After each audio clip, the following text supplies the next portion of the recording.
घुगुनी तरकारी स्वाद एकदम पूरा निआरा रहिबो आ बनैबार तरीका मध्य अलगा प्रकार आ स्वाद तो एकदम मटन झोल भली लागिबो। आउ एई तरकारी आपण बरा सिंगड़ा पियाजी घुगुनी सबुथिरे खाई परिबे। बहुत सुंदर बहुत टेस्टी रहबो। नमस्कार, लिपा किचन रे आपण समस्त को अनेक अनेक स्वागत हो। आज रे रेसिपी बनाया पई मटी 400 ग्राम रो मटर माने राति सारा भिजै की रखितिली। ये देखंतु माने राति सारा माने 7-8 घंटा प्राय हे जिवो। एको भिजै की रखितिली। आमे एथरो कोन करबा ना एकदम पूरा मटर फुली आइছে। आमे ए पानीटा को होची बाहर करनबा आ मटर को सब छाणी के नै आसीबा। देखो मैं मटर को सब छाणी के नहीं आसी। मटर एकदम पूरा परफेक्ट फुली आउ एकदम बढ़िया से आमर रेसिपी बहुत बढ़िया प्रस्तुत हम। मटर को पानी जमा भी रखबानी एकदम पूरा छाणी की होची नहीं आसे जमी जमा भी पानी रही। मटर को छाणी के आनी सारा आम से देदेबा स्वाद अनुसार लुण आउ हलदी गुंड ता सहित देदेबा मुझे कंचा लंका 3टा देची। एटी होची देदेबा एटी 2टा पियाज को काटिकी एकदम पूरा छोट छोट माने एकदम पूरा चुक चुक करिकी पूरा छोट छोट पीस करिकी देछि। एटी आमे ग्राइंडिंग करबानी किंतु पियाज को एमते छोट छोट करिकी पूरा दबा। आउ एटी 2टा मीडियम साइज रो टमाटो देछि। एटी दे देबा आमे होछि जीरा गुंड, धनिया गुंड, गरम मसला आउ कलर भलो आसिया पई कलर लाल कलर गुंड आउ अदा रसुण पेस्ट 1 चम्मच। आउ एटी मु दे दीछि आलू मीडियम साइज 3टा आलू को चुपा छड़े की काटिकी खुशकोया साइज करी काटिकी दे दीछि। बस एतिक जिनस आमे दबा दे देकी हाथ रे आमे भल्लो की ताकू हल्का भाव में प्रेस करी करिका 1 मिनिट रु 2 मिनिट भलिया गुळेबा। एही रेसिपीटी जदि आपनको भलो लागे लाइक शेयर सब्सक्राइब करबा को जमार भूलिबेनी। फेसबुक पेज देखते फॉलो तो निश्चय करेंगे। देखो मुझे सबको हूँ भल की गुड़े नहीं हल्का हाथ में प्रेस करी गुड़े नहीं आपको आम कौन करवा ना 10-15 मिनिट आम कभर करके छाड़ा। किंतु कभर करने पूर्व आम ताऊपर किसी देदेबा हूँ कस्तूरी मेथी पत्र। कस्तूरी मेथी पत्र ऊपर पकईकी आम कभर कर नबा 10-15 मिनिट।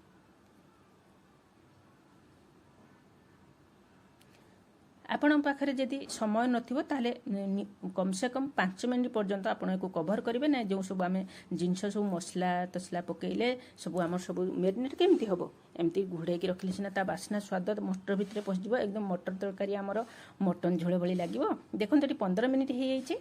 15 मिनिट पर आम कौन करवा ना गोटे प्रेसर बसाई नबा। प्रेसर बसाई देकी आम 2 चम्मच सोरिष तेल देदेबा। ता सहित 1 चम्मच जीरा, 2टा हूँ लवंग, तेजपत्र 2टा आउ गोटे हूँ देदेबा गुजराती। गुजराती देकी आम लो मीडियम रे फ्लेम करिकी रखिदेबा। एथरा हम जो मटरटा को मैरिनेट करी रखिले ता भितर सब हूँ देदेबा। जीरा आमर जेतेले भलकी फुटिबो सेतेबेले आम जो मैरिनेट करी रखिले मटरटा को ता भितर देदेबा। दे देकी आम ताकू हूँ 3-4 मिनिट पर्यंत आम हूँ तेल रे हूँ कषा। कहीं आम सब कंचा मसला पड़ी ना से सब आम जो आम तो मसला कषि ना केमती हूँ मसलाटा आम स्वाद आम बहुत भल आसो। एमती आम 3-4 मिनिट पर्यंत आम कौन करवा ना कषा भलकी जमी आम जो मटर लुण पकई पानी टिके भी बाहर। तेणु आम 3-4 मिनिट 5 मिनिट भी लगिपे आम मटरटा को भलकी हूँ कषि ना जमी पानी आम टिके हूँ मरीज। एपटर पानी मरते मत आम सेपटर आउ गोटे अलग पात्र रे किछि पानी की गरम पानी करके रखिदबा। कहीं या भितर आम मसलाटा आम जो हूँ भलकी कषि आम से गरम पानीटा को एथर ता भितर हूँ आड करवा। देखो मसला आमर कषि गलानी। एथर आम गरम पानी आड करवा। पानी आम दबा जमती मटर उपड़ को एमती ठिया होकी रहिबो। कहीं मटर भी आमर सिझिबार अच्छी तेणु पानी टिके अधिका करके दबा। पानी दे सारिकी आम ढक्कन सीटी पानी न बाहर आम कौन कर सोरिष तेल 2-3 ठोपा ता उपरे देदेबा। जो द्वारा कि आमर हूँ झोलटा बाहर को बाहरनी आउ ढांकुणी किसी भी अपरिष्कार हम ना। देखो मुझे सीटी देवि 3टा सीटी मुझे देवी। आपण केते मटन नहीं से अनुसार आपण हिसाब से आप सीटी देवे। मुझे 3टा सीटी देदी ये देखो मोर 3टा सीटी बाहरी जाइए माने हूँ सीटी सब रिलीज हो जाइए। एथर हूँ मु ढक्कन काढ़ी आपन को देखौची। देखो मटर कलर केते सुंदर आसी आ एकदम पूरा परफेक्ट सीझी।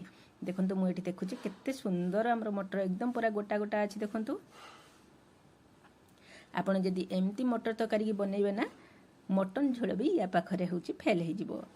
देखो मटर एकदम पूरा सीझी जाइए किंतु गोटा गोटा अच्छी एथर आम कौन करवा गैस फ्लेम को ऑन करदे लो मीडियम रखा जमा भी हाई फ्लेम करवानी कहीं जदि आम हाई फ्लेम करवा पानी तेणु मरज आपण जदि यही स्टेप्रे जदि पानी आपन को सर्ट लगुए ताले आपन कौन करेंगे गरम पानी यही स्टेप्रे देपारे आउ किसी भी असुविधा ना आपन गरम पानी जी देवे लुण टिके पकईदे कहीं लुण ओलणा लगिपे जेहेतु पानी देवे आपन तेणु आपन ओलणा लगिपे तेणु आउ टिके लुण पकईदे आपन देखो ये जिते हूँ गुलाऊँच झोल से बहलिया बहलिया हो जेहेतु मटर सीझी देखो आउ गोटे मटर मुझे चिपिकी देखी दूसरी एकदम पूरा मटर आमर गोटा गोटा अच्छी किंतु पूरा परफेक्ट सीझी आम एक भलकी हूँ टे गुड़े ना गुड़े नहीं गैस फ्लेम को लो मीडियम रखा जमा भी हाई करवानी एथर आम या आउ टिके स्वाद बढ़ाई किसी देदेबा हूँ कटा भुसंगा पत्र आउ अधा छोट चमच देदेबा आम जीरा गुंड आपण पाख जदि जीरा गुंड नथिबो ताले आपण होची